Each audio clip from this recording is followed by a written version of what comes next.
అమ్మా, నన్ను క్షమించమ్మా. మీ అన్నయ్య నువ్వు లేచిపోలేదు, నీదసలు తప్పే లేదు అని చెప్పాడు. అవునమ్మా,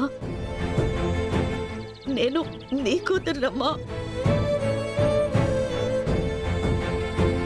నీ పెంపకం నిన్ను కాదని నేనెలా వెళ్తానమ్మా? నాకు ఆ రోజు వేరే దారి కనిపించలేదమ్మా. నిన్ను మోసం చేయలేకపోయాను, ప్రేమలో నిజాయితీగా ఉండలేకపోతున్నాను. చచ్చిపోదామని నిర్ణయించుకున్నా.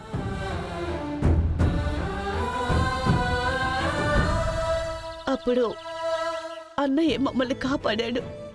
నీతో చెప్పి నీకు అర్థమయ్యేటట్టు చేస్తానని మా ఇద్దరికి పెళ్లి జరిపించేశాడు.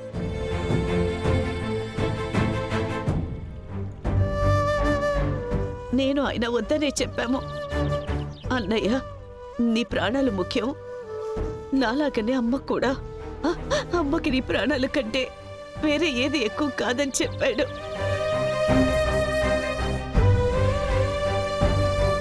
నీ మీద ఉన్న నమ్మకంతోనే పెళ్లి జరిపించేశాడు.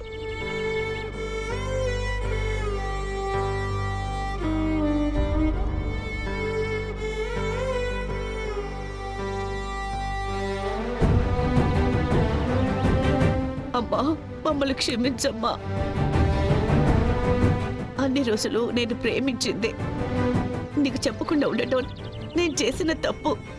నేను మిమ్మల్ని బాధ పెట్టాలని ఎప్పుడూ అనుకోలేదమ్మా. అమ్మా, మమ్మల్ని క్షమించమ్మా.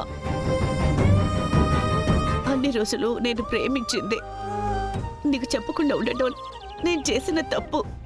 నేను మిమ్మల్ని బాధ పెట్టాలని ఎప్పుడూ అనుకోలేదమ్మా. మీ మీద ఒట్టేసి చెప్తున్నా, ఆ రోజు మాకు వేరే దారి తెలియలేదమ్మా. నన్ను క్షమించమ్మా.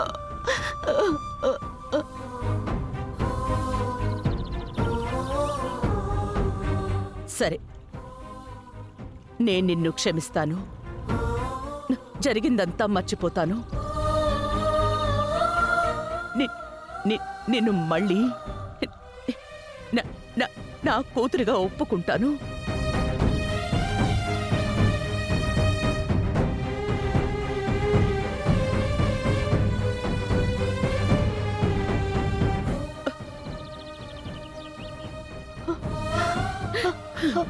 నువ్వు ఇప్పుడే నా కూతురుగా మన ఇంటికి వచ్చేయొచ్చు.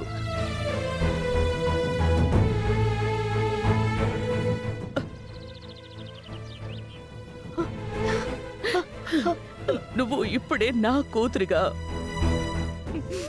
మన ఇంటికి వచ్చేయొచ్చు. నాతో పాటే జీవితాంతం ఉండిపోవచ్చు. నీ బిడ్డల్ని నేను చూసుకుంటాను. ఇక మీదట వాళ్ళకి అమ్మమ్మగా ఉంటాను.